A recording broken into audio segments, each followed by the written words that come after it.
You're listening to 94.3 FM and AM 690. The Answer. Listen online at theanswerhawaii.com or on the go with the Answer Hawaii mobile app. Tune in, iHeart, or radio.com. Want to join the conversation? Call us toll free. It's 1-833-296-TALK. That's 1-833-296-8255. Now, here's more of the Mike Buck Show on AM 690 and FM 94.3. The Answer. Oh, yep. Hey, by the way, I often tease my friend Riki Ellison because his building, the Missile Defense Advocacy Alliance building, is also on a King Street. So we got him telephonically hooked up with our King Street. I'm at the East Studio. Jack Waters and Chaz on Tire down on King Street. Not the King Street where Riki is, but I'll tell you something. I so love getting back and hooked up with Riki Ellison from the Missile Defense Advocacy Alliance for a number of reasons. Mainly $6 billion, which we're going to talk about in a bit. But I got to begin the conversation with saying we can take advantage of Riki putting on a bunch of different hats, and that's everybody's looking forward to normalcy with regards to our sporting events. And I saw a great piece from CBS Sports the other day where they're showing old football games and stuff just to give people hope. And I know that that's right on the tip of everybody that's ever played the game of National League football. And Riki Ellison certainly no stranger to that with Super Bowl rings and some great memories. Riki, I bet you, other than the missile defense stuff we're going to certainly talk about this morning, you must be ahead of the line waiting for the old game of football to come back. Boy, I sure miss it. And I'm hoping that there's some way we can get into real soon. What do you hear from all your friends that are still connected with the game? And good morning to you. Wow. Hey, we're excited on the football aspect of it because the real sporting event that the nation's going to wait for is the draft this week. So the draft's coming. And the draft is what it was back in the 80s when I played. There was no hoopah. There was no big, virtual. There was no big flash gatherings of the draft. It was just a phone call to the guys that played. So yeah, and you know what? Maybe you could say that phone call. Look how many players back in the day were sitting on the edge of the seat, just staring at that telephone. And let's say you wanted to play for San Francisco, and a guy calls up and says, "Hi, I'm from Pittsburgh. Guess what? You're going to play for us." Is that the way it happened? Well, and it was ESPN's first broadcast was the '83 draft, put on TV in 1983. And yes, we were all there on phone calls. And waiting on the edge. And it was great. I mean, it was, I think everybody's going to see it again this week. What was it like, though, Riki? I mean, here you are, a Kiwi boy, a Maori, a soccer, the other football player, go to SC, did great in football. Did you expect to be picked up? Did you think Not at all. You really? No, I had 3 knee surgeries. I did a draft with the Cowboys the week before, or combine. They said I wasn't good enough to play, and I was not. Okay. Well, I said off the air, and I want you to relive this, and I think this is really, really cool. I saw a clip of you playing as a 49er, number 50, and you knocked down Sweetness more than once in a game. And this is Walter Payton, one of the greatest running backs. And I'm wondering if guys like Payton and other big superstars would tell a guy like a Riki Ellison after a game, "Man, I had no idea you could hit that hard. I hate playing against you." Did you have those kind of discussions? Oh, I trained with Walter and Roger up on the hills with Jerry Rice in Portola Valley. So he was one of the greatest competitors of all time. And to even have the opportunity to compete with him and against him, it was what you play the game for. You play the game to play against the best and beat the best, and also you get humbled, right? And in that same game, they introduced Refrigerator Perry for the first time carrying the ball. I had to get run over by him, so that the goodness comes with the badness too. So at 235 pounds, I'm running back. Was a challenge, Mike. Didn't they actually fudge a little bit on his actual weight, too? I mean, wasn't he a little bit bigger around the middle than most people thought? Yeah, everybody when you're the heaviest guy on the team, everybody you. So the mass coming is a lot. Yeah, and I'd love to talk about that, and hopefully we can a little bit more, but I really lit up because the other day we were talking about this, and you can reflect this because you have your thumb on many parts of the country. We are all going through this thing together. But lest we let down our guard, that's why I was hoping we could hook up with you, and that was for you to let everybody know that the people that are not too friendly for us, this coronavirus and stuff, it's slowing them down, but they're still doing their thing. Kim Jong-un, he's been firing rockets up for weeks. Absolutely. And I think we're all going through it. We all have to go through it, and we're going to make the best of it going through it, and we're going to get through it. So I think it's positive, and I really feel my heart for whole dependent on tourism and restaurants, and your economics are just, it's got to be very, very difficult and challenging for everybody, not everybody, but a majority of you on that island. And I'm just, I'm with you on this. We're going to get through it. We will get through it. But yes, Mike, when you have a world like this and going through this, there are countries trying to take advantage of that situation. They are doing that. They are demonstrating that. North Korea is doing it. Iran's doing it. Yemen's doing it. And I can even, China's doing it. And Russia's doing it. I mean, Russia almost intercepted one of our aircraft 25 feet yesterday, are flashing their carrier in Taiwan. They're pushing back because they see an opening to increase their power and see us as a weaker power. So we've got to stay strong, and we've got to compete, and we've got to keep our eyes forward to the guys that are protecting our soldiers and our armed forces, keeping our country safe by doing what they're doing and making sure that we set those boundaries and stay on those boundaries during the and that was what I wanted to make sure that we ask you about. When I saw this money, $6 billion, Admiral Davidson put forward, and the good news is that it looked like, in spite of all of the things that we need to worry about, we do need to worry about defense rather than offense quite a bit, securing our borders not just from the pandemic, but from all kinds of other things. $6 billion is a lot of money. How much of that would be spread near Hawaii, do you think? Well, let me just go back on $6 billion is not enough, but you go back 5 years or 6 years from today, the Europeans are in the NATO part of it, and they had Russia being super aggressive and Russia going into Ukraine and Russia being the threat. They created a European defense initiative of about $4 to $5 billion a year going into Europe. And again, power, and he said we're going to shift to the Pacific. Our national security strategy said China is the threat. It is today, and yet our Indo-PACOM commander has not gotten the same respect or even money like the European Defense Initiative that's been getting now 20 plus billion over the last 5 years. So when we're right at the crux of everything, absolutely should we be heard, and we're being heard. Admiral Davidson's request every year to be able to compete and challenge and keep China in that Indo-Pacific region, because that is a much bigger threat to the world, to us, than Russia is over in Europe. So how do you respond? How do you respond to people? Riki, how do you respond to people that through your regular normal halls and buildings that you have to transgress? How many people are really understanding that? Right now, we're all so tracked on the virus and everything else. Do you feel that we're getting, for instance, our delegation? I know our delegation is always there because quite a lot of what you're talking about is for Barking Sands, and a lot of the testing that we're doing here. Everything is rubber banded though right now. I was wrong. I thought the $6 billion was new dollars, and it is dollars, right? But it's still not enough. If we're getting 6 in the Pacific and they're getting over double that in Europe, something's not right with those numbers. Right. Something's not right. It's not fair. So yes, and what happens is we get going, or Middle East acts up, and then all the funding, not just the funding, but the resources that would be going to the Pacific, ships, FADs, etc., go back to CENTCOM.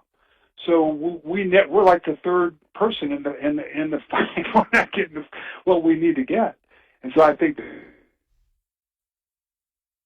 where, because of the pandemic and where the virus started and what is going on, I think you can see these countries trying to take advantage of us. That yes, that fight needs to be out here in the Indo-Pacific region.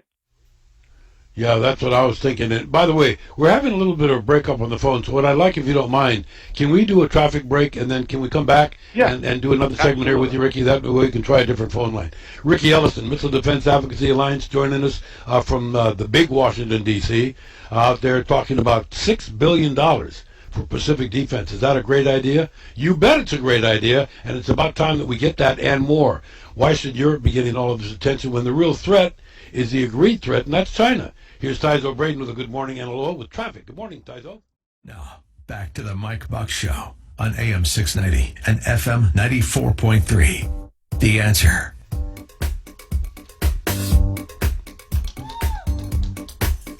Oh, yeah, I love that. I'm drumming away. I got my my living footstool. His name is Luna at my feet here in my home studio. He can't figure out, hey, Dad, why don't we play with this really neat, greasy, gooey tennis ball, man? What are you doing? Let's play with my ball, okay? No, Luna boy, you gotta wait. Re-hooked up with Riki Ellison, the founder of the Missile Defense Advocacy Alliance, talking about the Pacific defense spending of $6 billion, paling in comparison to what's being spent in Europe. But that's not the only issue, Riki. The other one is everybody realizes that, and it's a sticky situation. I know this has got to come up a lot with you in discussions. It's a real weird deal because here's China, our, quote, proven enemy, and yet they're our biggest trade partner. I mean, it's a very awkward position, isn't it, to bite the hand that feeds you or to not look after what they might be doing in spite of the fact that they're sending goods to Walmart and stuff all over the country every day. Very dilemma, isn't it? It is, but we still have to show our strength and our deterrent to them. That's imperative now as we go through this. And I think there's obviously some phenomenal lessons being learned and phenomenal adaptations that we have to do. If you look at the pandemic, the hardest thing and the most difficult thing is being able to take all this information from all over and being able to make decisions off of that data quickly. And we're not good at that. So one of the things that the U.S. military is doing right there in the Pacific is doing this joint cross-domain command and control that's going to take machine-to-machine, artificial intelligence to artificial intelligence, taking the man out of the loop to be able to access billions of pieces of data and process it that quickly to be able to get solutions or able to give your decision makers an ability to make the right decisions. And that's a big development, and that's really being driven by our ability to take on China with all the cross-domain capabilities that the Pacific offers, from our ships, our submarines, our aircraft, our Army, all that being combined and all that in space together to be able to do that. So I think those kind of benefits are going to benefit something as great as the pandemic in the same way of being able to get the information to the decision makers the quickest and the most of it.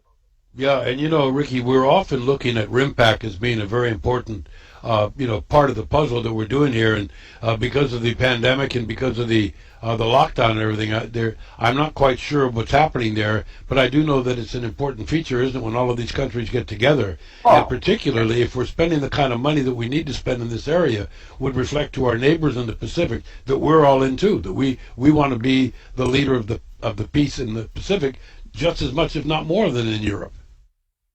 And part of that $6 billion, a good part of that they're putting forward is to bring our allies in and to play with our allies. That portion, a good portion of the $6 billion a year, is going towards that and exercising with them, because we're not going to win this or compete. It's not winning and competing; it's deterring them from taking advantage of situations. So that is good. We should be doing RIMPAC. Hopefully, this thing should be over by then, or not over, but under control, that we know what's going on to have them go forward. Yeah, one would hope. But the other side of that, though, Riki, and maybe you can speak to that, is that, it's also important. RIMPAC, by the way, is also important to the economy. But first things first, how much delay can we put up with? And here's the other question. This is a great question. This comes from Larry, and let me read this email. It says, "Please ask Mr. Ellison What about all of the noise that Kim Jong-un is making right now? Is our eye on the ball or not when it comes time to all of these testings and things that are going on right under our noses, and we're still worried about the pandemic? We're not paying attention to it. Is that true? That's true. Kim Jong-un is, he has an 880-mile border with China. He has 95% of his imports come from China. He is claiming that not one single person in North Korea has the virus. South Korea has the virus. China has the virus. So he is lying or deceiving, whatever way you want to say, and propping himself up by demonstrating tests during this time frame, putting his troops together en masse when the virus is there to pretend or to put false bravado out there. So that's what. Yeah, and that's scary. That's just plain scary, isn't it? But it's malicious. It's what he's doing. But believe me, we have been ahead of him, and we have put forward a Juon that the ROK, our Commander Abrams in Korea, has put forward, where we've been able to create a layered missile defense system connecting our THAAD system with our Patriot system, so we can be much more efficient, much more capable of doing layered defense, engage in remote capabilities to be able to deny and defeat ahead of North Korea. So we have him in check. He's beating his chest right now, and he's trying to get a opportunity to get advantage over us. But I think we are in very good position right now against him. And again, I'm going to go back to, because I'm always on you on Hawaii being the least defended of our American states against North Korea. And this $6 billion is coming in, part of that, a good part, close to, I don't know if it's close to $1 billion, but it's at least half going into that radar that's got to be here to defend Hawaii, not just from North Korea, but from China. So that is part of your request. And so, yes, Hawaii is so dependent on tourism. So you have an opportunity where this money is going to come directly into Hawaii for that capability to make Hawaii a much better defended state than it is today. So that's part of that coming forward. And your Senator Schatz is on that appropriations committee that's going to either approve this or not approve this.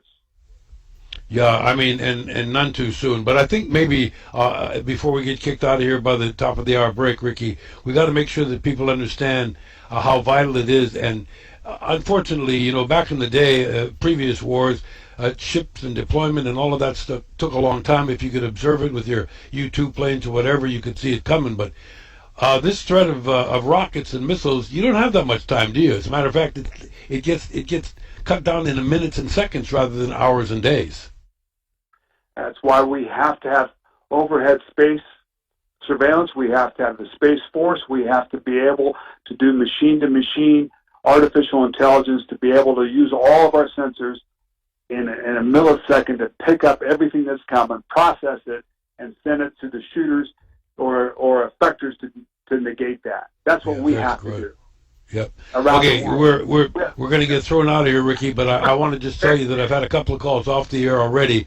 People want to know about the YIP, the Youth Impact program, and I'm hoping that you can crank that up right after football when it does start for the UH, and we get a lot of these young men and women fixed up. We are postured to go forward as soon as the governor and as soon as the University of Hawaii feels that the campus is safe and the children and the students can operate. We're going to be right in there 100% because this is part of the rebuilding. This is part of creating leadership and getting through this on a positive note and bringing our youth back in. So yes, we're in there. I know Roy is kicking butt and doing what he can do with the restaurants there to do what they can do in the takeouts to supplement this tremendous loss of tourism dollars to the state of Hawaii. So we are going to be 100% behind you. We're a team player, man, and we're Polynesian over here too. So we are all in behind you, 100%. Well, listen, my friend, it is always good. Thanks for spending so much time with us this morning. I'm going to leave you with the thought that you must wake up with a good dream every now and again, and you can tackle sweetness one more time in those dreams. Hey, Riki, thank you so much for joining us. Take care, Riki, my friend. Yeah. Thanks, Mike. Okay. Riki Ellison, missile MD. Just Google missile defense, and you'll find him.